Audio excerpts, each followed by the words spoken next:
묻기를 죽은 자들이 어떻게 다시 살아나며 어떠한 몸으로 오느냐 하리니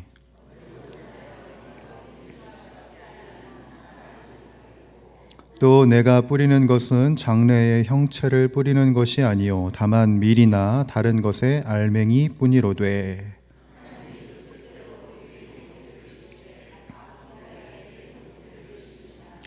육체는 다 같은 육체가 아니니 하나는 사람의 육체요 하나는 짐승의 육체요 하나는 새의 육체요 하나는 물고기의 육체라.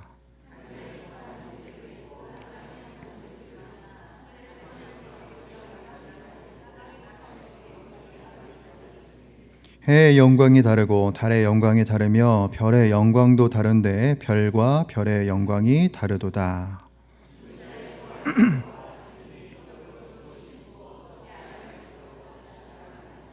욕된 것으로 심고 영광스러운 것으로 다시 살아나며 약한 것으로 심고 강한 것으로 다시 살아나며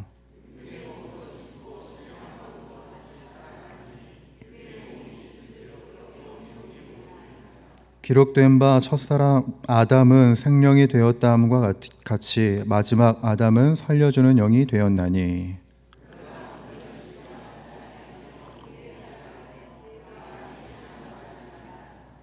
첫사람은 땅에서 났으니 흙에 속한 자이거니와 둘째 사람은 하늘에서 나셨느니라.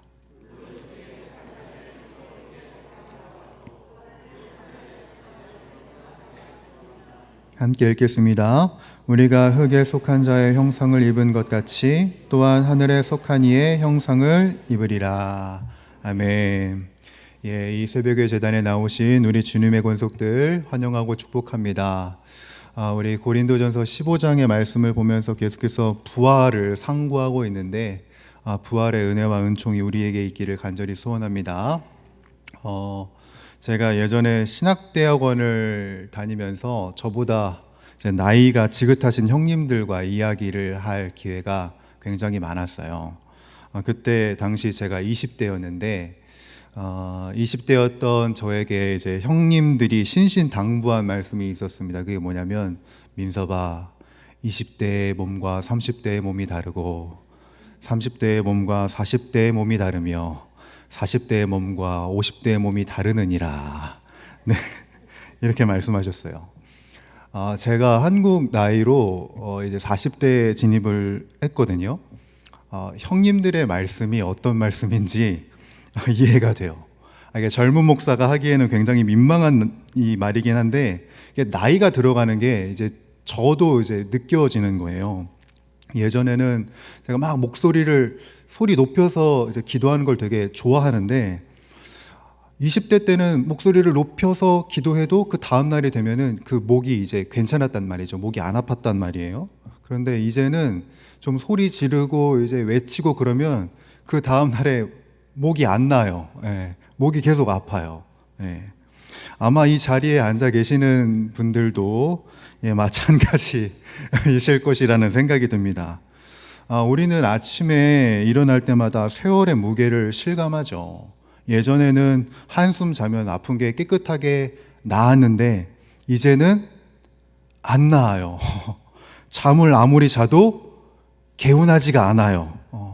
점점 병원 가야 할 일이 이제 늘어만 가고 나름 운동을 하고 관리를 한다고 하는데 젊었을 때 비하면 어때요? 확실하게 약한 게 느껴지죠. 성함이 정확히 기억나지는 않는데 어떤 인문학 교수님께서 하셨던 말씀이 생각나요. 우리들이 삶을 살아간다고 말하지만 사실은 죽어가는 삶이라고 이야기하신 적이 있거든요. 사람의 육신은 시간이 흐를수록 낡아지고 약해지고 결국 흙으로 돌아갈 수밖에 없는, 흩어질 수밖에 없는 한계를 갖고 있습니다. 우리의 육신뿐만 그런가요? 육신만이 아니라 이 땅에서 우리가 쌓아 올린 지위나 명예나 물질 역시 영원히 붙들 수 없지요. 언젠가 우리 손을 떠나서 안개처럼 사라지는 것, 모래처럼 흩어지는 것이 바로 우리들의 육신과 우리들의 삶이라고 볼 수 있습니다. 그래서 오늘 본문에 등장하는 고린도 교회 성도들은요, 그래서 육신을 부정하게 보았어요. 고린도 지역에 자리 잡고 있었던 헬라 철학이 있다고 하지 않았습니까? 그 헬라 철학은 육신이 늙고 쇠잔하기 때문에 가치가 없는 것이라고 봤어요. 보이지 않는 영만이 가치 있는 것이라고 생각을 했던 겁니다. 그랬던 터라서 바울이 부활 메시지를 아무리 선포해도 고린도 사람들은 자기들이 갖고 있는 그 논리로 의문되는 것들이 굉장히 많았던 거예요. 그 중에 하나가 바로 오늘 35절 우리가 읽었던 말씀입니다. 자, 여러분 같이 다시 한번 더 35절 읽어볼까요? 시작. 누가 묻기를 죽은 자들이 어떻게 다시 살아나며 어떠한 몸으로 오느냐 하리니 라고 물어본 거예요. 이 질문이 여러분 단순한 호기심이 아닙니다. 고린도 교회 그 교인들의 입장에서 그들의 논리로 부활을 생각했을 때 아니 이미 무덤에서 썩어서 형체도 없이 사라진 육신이 어떻게 다시 살아날 수 있겠느냐라는 반발심이 있었던 것이고, 그리고 또한 지금처럼 현재를 살아가고 있는 우리들처럼 또 늙고 또 병들고 또 흩어지기 쉬운 몸 그대로 또 살아야 하냐라는 조롱이 담겨진 게 이 35절의 질문의 뉘앙스란 거예요. 자, 이 질문에 대한 대답이 바로 오늘 본문 우리가 읽은 말씀이다. 바울이 고린도 교인들의 그 질문에 굉장히 성심성의껏 대답을 해줍니다. 그렇게 성심성의껏 대답을 한 이유는 무엇일까요? 고린도 교인들이 궁금해하기 때문에 이들의 질문에 대답을 해야 되기 때문에 그런 차원도 있지만 여러분 더 깊은 차원이 있죠. 이 모든 고린도 교인들의 성도들에게 부활의 능력이 있기를 바라는 마음이 있는 거예요. 저도 바라건대 이 자리에 서서 바라건대 우리 모두에게도 바로 이 부활의 능력과 영광이 있기를 간절히 소원합니다.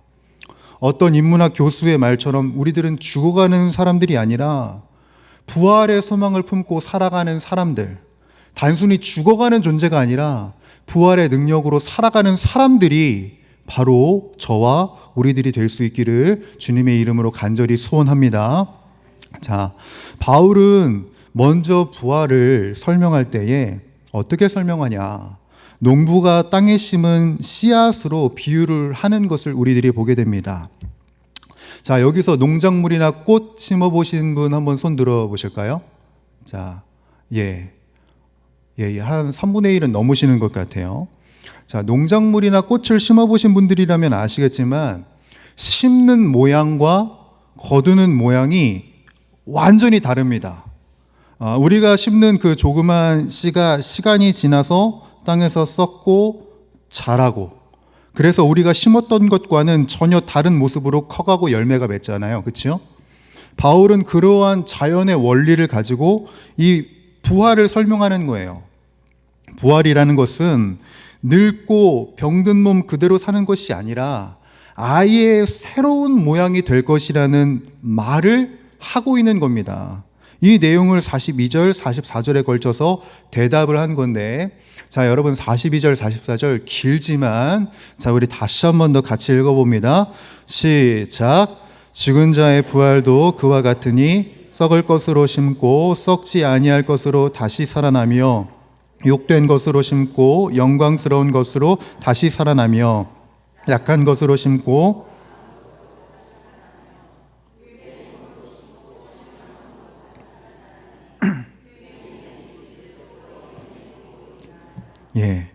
우리가 이 땅을 살아가면서 우리의 육신과 삶은 이 말씀에서와 같이 썩을 것과 욕된 것과 악한 것으로, 약한 것으로 가득합니다.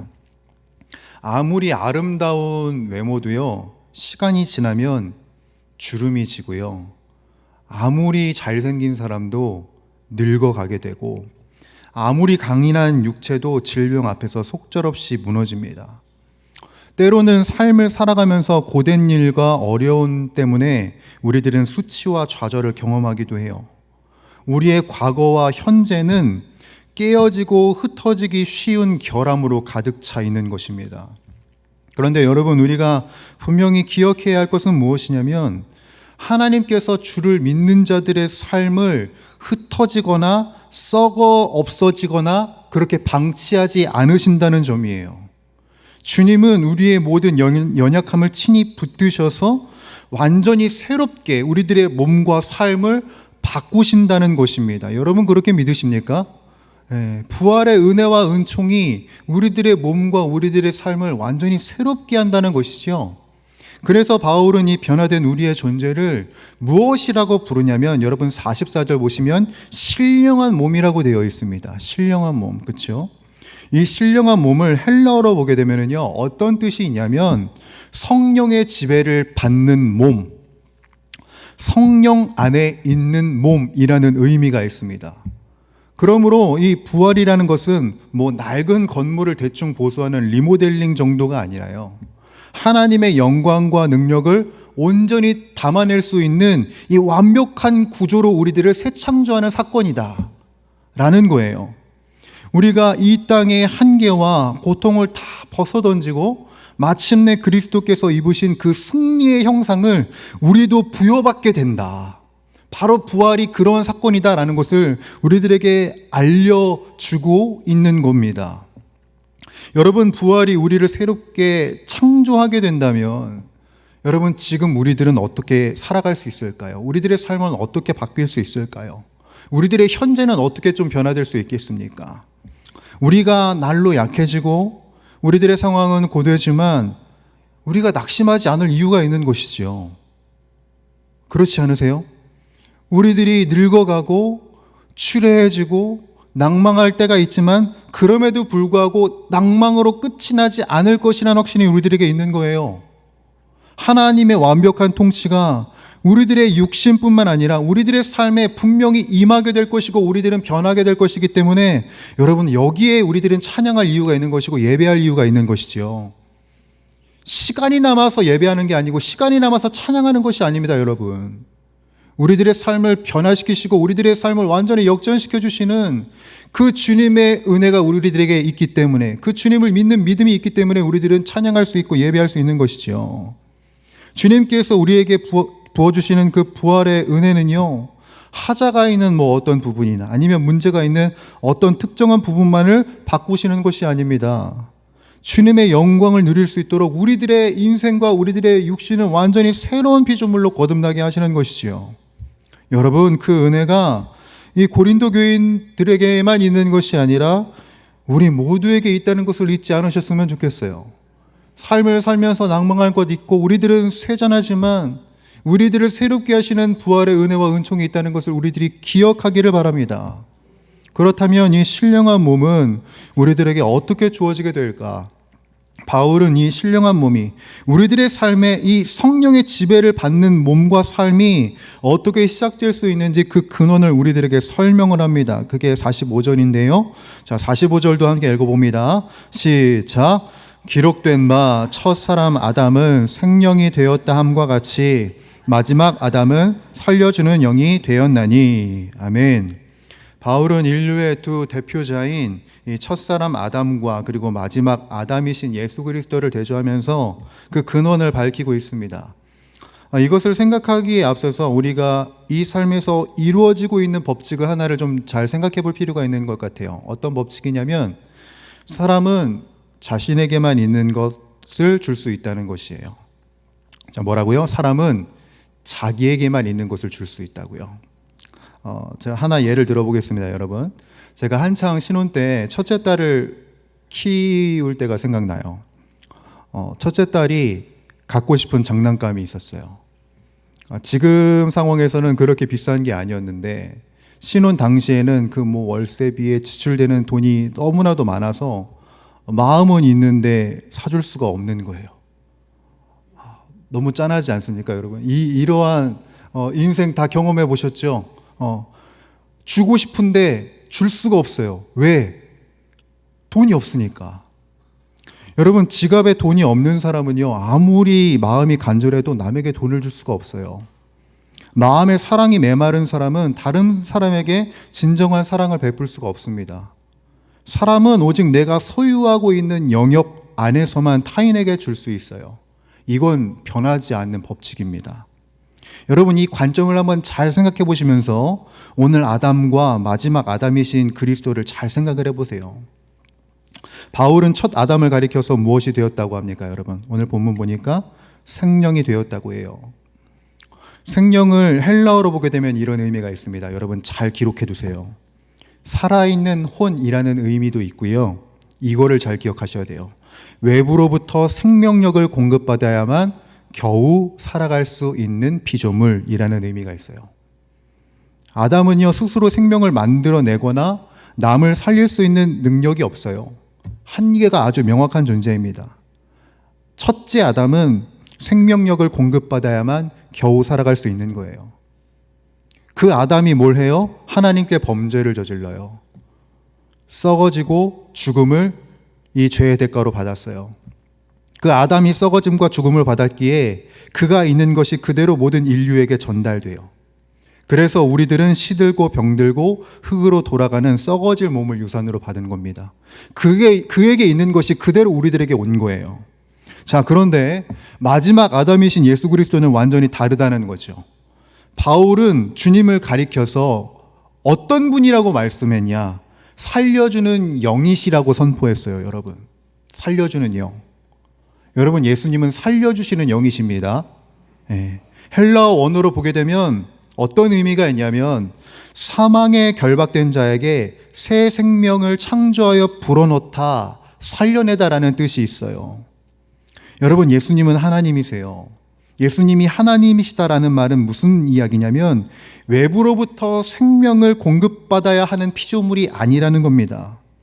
사람은 생명을 위해 외부의 공급을 받아야 하지만 예수님은 스스로가 생명의 원천이시기 때문에 그 생명으로 죽은 자를 다시 일으켜 주실 수 있는 분이라는 것을 의미하는 거예요. 더 놀라운 점은 뭔지 아십니까? 예수님은 자신에게 있는 그 생명을 그냥 자기 자신 살리는 데만 쓰지 않으셨다는 거예요. 자기 자신만 소유하지 않으셨다는 것이죠. 그것을 기꺼이 자신과 연합한 성도들에게 나누어 주셨다는 겁니다. 아담이 물려준 그 썩어질 육신을 넘어서서 쇠하지 않는 영원한 생명과 능력을 우리들에게 주신 것이죠. 여러분, 기억하세요. 우리가 바로 그런 존재라는 거예요. 우리는요, 예수 그리스도로 인해서 저주가 끊어진 존재라는 점을 여러분 기억하시기 바랍니다. 그것이 죽음의 저주만이 아니라 우리들의 인생에 우리를 괴롭게 하고 시들게 하는 모든 저주에서 우리를 자유하게 하신 이가 바로 주님이시라는 것이고, 그 주님 덕분에 우리들은 자유할 수 있는 존재라는 것이에요. 부활하신 예수 그리스도 덕분에 우리들의 새로운 삶은 시작됐고 지금 우리들은 새로운 삶을 영위하고 있다는 것이에요. 그러므로 부활은 우리들의 현재이면서 동시에 미래에 반드시 성취될 미래이기도 하다. 이것을 우리들은 염두해야 하는 것이죠. 자, 말씀을 이제 마무리해 보려고 합니다. 자, 사도 바울이 오늘 본문 우리가 마지막에 읽었던 49절에서 이렇게 선포를 하는데요. 여러분 한번 보십시오. 이렇게 말했어요. 우리가 흙에 속한 자의 형상을 입은 것 같이 또한 하늘에 속한 이에 무엇을 입으리라? 형상을 입으리라. 우리는 썩어져만 가는 삶이 아니라 썩어지지 않는 삶을 살아가고 있고, 약해지기만 하는 삶이 아니라 강해지는 삶을 살아가고 있다는 겁니다. 자, 그렇다면 우리들이 이러한 존재가 되었으니 오늘이라는 삶을 어떻게 살아야 할까요? 저는 말씀에 의지하여서 두 가지를 여러분들에게 좀 권면합니다. 첫 번째는 무엇이냐면 육신의 쇠잔함과 이 땅의 무너짐 앞에서 우리가 낙심하지 않기를 바랍니다. 나이가 들고 우리가 건강이 예전 같지 않을 때, 혹은 내가 평생 일구어 놓았던 이 땅의 것들이 하나둘씩 무너질 때 우리들은 무엇을 느끼냐? 깊은 자괴감과 자책에 빠지기 쉽습니다. 저만 그렇습니까? 아마 이 자리에 계신 모든 분들이 다 그러실걸요. 그런데 여러분, 우리들이 기억해야 돼요. 가을에 풍성한 추수를 얻기 위해서 씨앗은 반드시 땅에서 썩어가는 과정이 필요합니다.